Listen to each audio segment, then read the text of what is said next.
देखो यहाँ पर एक चीज मैं आपको बता दूं, आप कहीं पर लिख देना कि कोई सा भी ग्रह जब राशियों में से जब ट्रैवल करता है, तो आपको मैंने अभी बताया कि वो राशि के बहुत दूर दूर नक्षत्र का पूरा एरिया है। अब आप समझो कि ये बहुत ही सूर्य पृथ्वी से बहुत ही करीबी एरिया में ये राशि है 12, जो 30-30 डिग्री के एरिया में हमने डिवाइड करा। लेकिन ये तो बहुत ही दूर दूर का एरिया है नक्षत्र की एनर्जी। नक्षत्र जो है चारों तरफ बहुत दूर दूर है। अब इसके बीच में ये पूरा जो स्पेस है, पूरा यहाँ से यहाँ तक का, पृथ्वी से यहाँ पर का जो स्पेस है, इसके बीच में ये राशि का पूरा ऐसा हमने ऐसा पार्ट बनाया है कि ये राशि है पूरी, ऐसे हमने सोच रखा है ऐसा। अब जो प्लेनेट यहाँ का एरिया होता है, प्लेनेट यहाँ से ट्रैवल करते हैं, ऐसे पृथ्वी के चारों तरफ के एरिया में से ऐसे पास होते हैं, वो राशि के एरिया में से। पृथ्वी पर से हम देखते हैं ये सारी चीज को। तो ऐसा हमको लगेगा कि ये प्लेनेट कोई कोई सी भी यहाँ से ऐसे ट्रैवल करते जाते हैं, वो राशि को चक्कर लगाते हैं राशि के अंदर से। मतलब जब आप आसमान में देखेंगे, मतलब एक कुछ ना कुछ तो दिखेगा कि कहीं पर मूव हो रहे प्लेनेट। अभी जैसे सूर्य, आपने शुक्र का देखा, गुरु का देखा, एक लाइन में अलाइंड हो गए थे। तो ऐसे हमने पृथ्वी पर से सारी चीज देखी कि कोई ना कोई ग्रह यहाँ से ऐसे चलता रहता है आसमान के अंदर। उसकी पूरा एक मूवमेंट है इस तरह की। वो ग्रह हमेशा आगे ही बढ़ता रहता है। अब यहाँ पर जब जैसे जैसे ग्रहों आगे बढ़ते हैं, तो वो एक पर्टिकुलर यहाँ पर राशि में से भी वो पास होते हैं। और वो राशि के साथ, वो राशि के अंदर बहुत सारी एनर्जी है ये 9 नक्षत्र की, उसके अंदर भी वो पास होते हैं। ऐसा समझना, कोई पर्टिकुलर यहाँ से पृथ्वी पर से कोई यहाँ से जा रहा है प्लेनेट, इसका मतलब ये कि वो राशि के अंदर से वो एनर्जी दे रहा है। और नक्षत्र की वो वहां पर से वो एक्टिव कर रहा है एनर्जी को। ठीक है। अब यहाँ पर समझो कि कोई प्लेनेट यहाँ से जा रहा है, पृथ्वी पर से जब देखेंगे आप, तो आपको क्या लगेगा कि ये कोई वृषभ राशि के अंदर से जा रहा है, मेष और उसके बाद वृषभ के अंदर से जा रहा है, तो मतलब आपको वृषभ राशि के हिसाब से फल मिलेंगे, ऐसे आपको लगेगा। हम जनरली क्या सोचेंगे कि वृषभ राशि के अंदर से मंगल जा रहा है, तो आपने बोल दिया कि यहाँ पर मैरिज के लिए, फाइनेंस के लिए अच्छा है, ऐसे जनरली आपने बोल दिया। लेकिन ये पर्टिकुलर जो प्लेनेट है मंगल, ये जिस नक्षत्र के एरिया में से जा रहा है, ये पूरा एरिया है नक्षत्र का। मतलब आप किसी एरिया में जा रहे हो, आप किसी अपने फ्रेंड वाले एरिया में से जा रहे हो, तो आपको क्या, थोड़ी सी अंदर से सेटिस्फेक्शन मिलेगी कि हाँ मेरा पूरा पहचान वाले हैं सारे लोग। यहाँ पर आपके मान लीजिए कि ये जो नक्षत्र का एरिया है पृथ्वी के दूर दूर, अब आप मान लो कि ये आपके पहचान वाले हैं सारे लोग। जिस एरिया में से जा रहे हो पृथ्वी पर से आप देखने पर, जिस एरिया वाले नक्षत्र में से जा रहे हो, यहाँ पर मतलब जिस एरिया में से जा रहे हो, ये प्लेनेट जहां से जा रहा है, वो उसके दूर दूर तो एक पूरा एक एरिया है वो नक्षत्र का। अब ये प्लेनेट मान लीजिए कि यहाँ पर से जा रहा है और वो नक्षत्र से जा रहा है, यहाँ पर से पृथ्वी पर से हमको दिखेगा, तो ये नक्षत्र का भी यहाँ पर इतना ही रोल है जितना ये प्लेनेट ये राशि के अंदर से जा रहा है।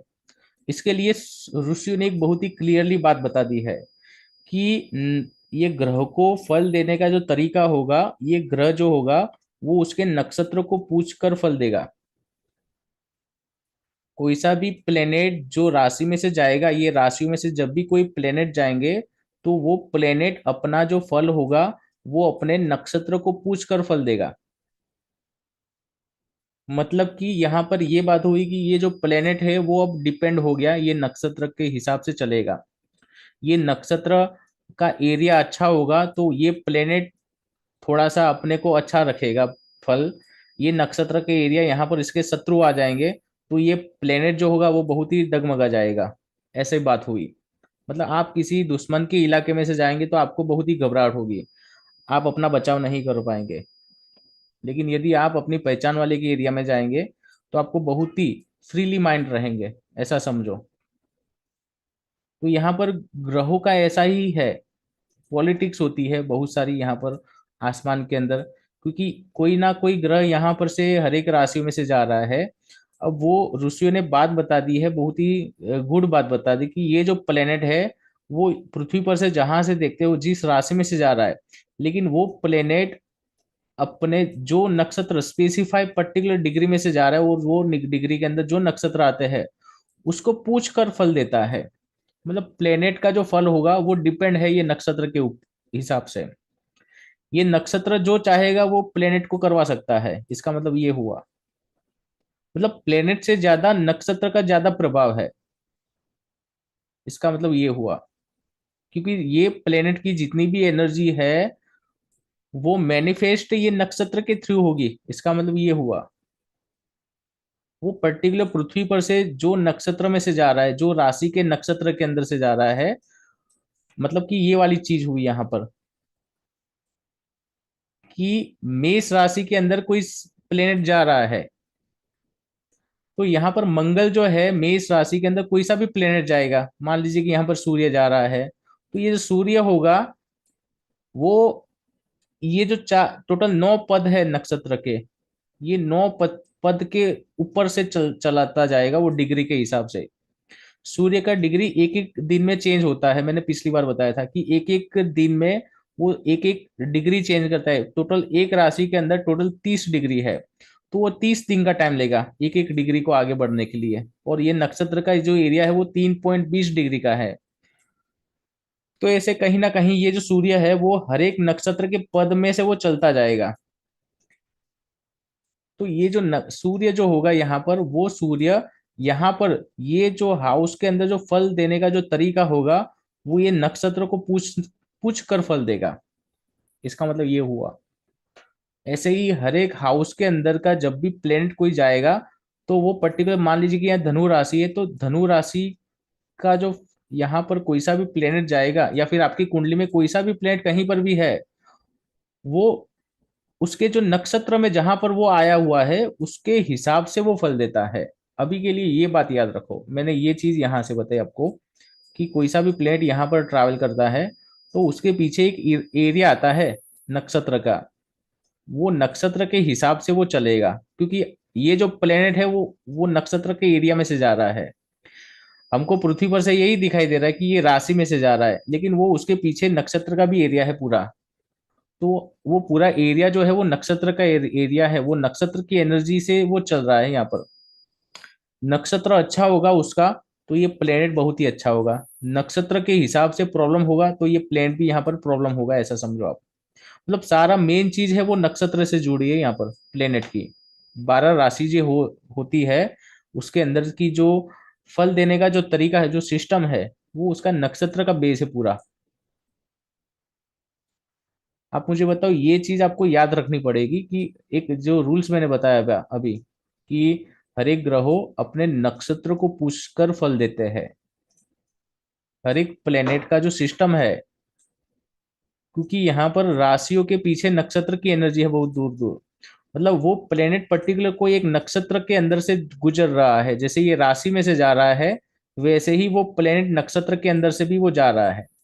और ये नक्षत्र का जो हमने देखा वो 12 की 3.20 डिग्री के एरिया की एनर्जी है। मतलब यहाँ पर अब हमें बहुत ही क्लियरिटी दिखती है, राशि के अंदर जब चलता है तो हमको 30 डिग्री के अंदर की क्लियरिटी दिखती है, लेकिन यहाँ पर बहुत ही स्पेसिफाई हमको चीज दिखती है। तो ज्यादा चीज मेन प्रायोरिटी नक्षत्र की हुई यहाँ पर। तो हमको नक्षत्र के ऊपर डिपेंड है ये प्लेनेट, ऐसा समझना है। नक्षत्र को पूछ कर फल देता है। क्योंकि मेष राशि के अंदर यहाँ पर एक ही यहाँ पर डाइवर्सिटी दिखी कि मेष राशि है, मंगल की राशि है, लेकिन नक्षत्र के हिसाब से हमको टोटल 9 तरह की वेरायटी दिखी। तो यहाँ पर मेन चीज अभी यहाँ पर नक्षत्र हुआ। हर एक राशि के अंदर नक्षत्र की एनर्जी होती है, वो डिपेंड होती है ज्यादा प्लेनेट के लिए। तो नक्षत्र का पूरा अब यहाँ पर कॉन्सेप्ट स्टार्ट हुआ। ऋषियों ने यहाँ पर बात बताई कि ग्रहों हमेशा अपने नक्षत्र को पूछकर फल देते हैं। जहां भी आपकी कुंडली में बैठे हुए हैं प्लेनेट, वो जिस नक्षत्र में है उसके हिसाब से वो चलते हैं, उसके हिसाब से वो लाइफ को मैनिफेस्ट करते हैं, उसके हिसाब से वो फल उसको जोड़ते हैं सारी चीज। तो ये चीज आपको समझ में आई, मुझे बताओ ये जो रूल्स है, सीधा सीधा रूल्स है ये, बहुत ही क्लियरिटी बताता है ये रूल्स के अंदर। ये यही सूत्र हमको बहुत सारी चीज में हेल्प करेगा कुंडली को समझने के लिए। प्लेनेट का जो तरीका है वो इसी तरह का है। वो प्लेनेट अपने नक्षत्र को पूछकर फल देता है। अब नक्षत्र का और प्लेनेट का और राशि का पूरा कॉन्सेप्ट मैं अभी कल से बताऊंगा कि 1 से 12 राशि क्या है, 1 से 27 नक्षत्र का नाम क्या है, और उसके स्वामी क्या होते हैं, टोटल 9 प्लेनेट के अंदर की एनर्जी कैसी है, उसको हम समझेंगे अब कल से। ठीक है।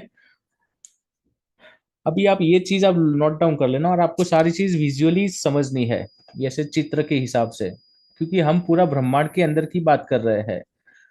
और ब्रह्मांड को समझने का तरीका ये है, 1 से 12 हाउस हमने बनाए, और पूरा ऐसे पूरा यहाँ पर रूल्स बनाया है। सीधा सीधा हमको बता दिया कि कोई सा भी प्लेनेट है वो उसके नक्षत्र को पूछकर फल देता है। इसका मतलब हमको नक्षत्र को भी इम्पोर्टेंस देना है, और राशि को भी इम्पोर्टेंस देना है, और वो प्लेनेट को भी समझना है। तो तीन चीज यहाँ पर हुई, एक राशि हुई, एक नक्षत्र हुआ, और एक प्लेनेट हुआ। टोटल 9 प्लेनेट है, 12 राशि है, और 27 नक्षत्र है। ये तीन को हम समझ जाएंगे तो जनरली जो प्रिडिक्शन होते हैं, जनरली जो हम बात करते हैं कि ये प्लेनेट आपकी कुंडली में यहाँ है तो कैसा फल होगा, ऐसी बहुत सारी क्लियरिटी हमको दिखेगी वहां पर। टोटल 9 प्लेनेट, 12 राशि और 27 नक्षत्र को हम समझ जाएंगे, तो हमें बहुत सारी चीज प्रिडिक्शन सिंपल वे में हम बता पाएंगे किसी को। तो ये पूरा अभी भी ओवरव्यू है। 9 प्लेनेट, 12 से 27 नक्षत्रों को भी समझेंगे, वो पूरा एक ओवरव्यू है। अभी हमने रूल्स कहीं बताया नहीं है कि ये कैसा चलता है लाइफ। ठीक है। तो अभी भी हम पूरा हम फॉर्मेट को ही समझने का ट्राई करते हैं कि ये 12 राशि, 9 प्लेनेट, 27 नक्षत्र, और इसमें से फिर अब जब हम आगे बढ़ेंगे तब बहुत सारे रूल्स आएंगे, बहुत सारे ऐसे कॉन्सेप्ट आएंगे कि वहां पर से हमको क्लियरिटी मिलेगी कि कौन सा फल कब मिलेगा, कौन सा फल कब मिलेगा, या फिर किसी को जॉब लगेगी, किसी का संतान होगा, मैरिज होगा, वो सारी चीज एक एक करके वहां पर से क्लियर होगा पूरा सब्जेक्ट। अभी हम टाइम लगेगा इसके अंदर, बहुत सारी चीज हमको सीखनी है इसके अंदर, ऐसे आपके दिमाग में। अभी हम यहाँ पहुंचे हैं कि अब हमें ये 9 प्लेनेट को समझना है, 12 राशि को समझना है, 27 नक्षत्र को समझना है। उसके बाद बहुत सारे रूल्स आएंगे इसके अंदर। फिर हमारा मेन जो यहाँ का कंसर्न आएगा कि ये पूरे कुंडली के हाउस के ऊपर से जो राशि आती है, नक्षत्र है, प्लेनेट यहाँ पर बिठाए हुए हैं, उसके साथ का तालमेल कैसा होता है, उसको कैसे पढ़ा जाता है, वो चीज समझने का जरिया बनेगा आगे। ठीक है। हेलो। सर एक क्वेश्चन पूछना था। हेलो। हेलो। एक क्वेश्चन पूछना था सर मुझे। इसमें कुछ है तो मुझे बताओ, या फिर अभी कल हम आगे बात करेंगे इसके अंदर। हेलो।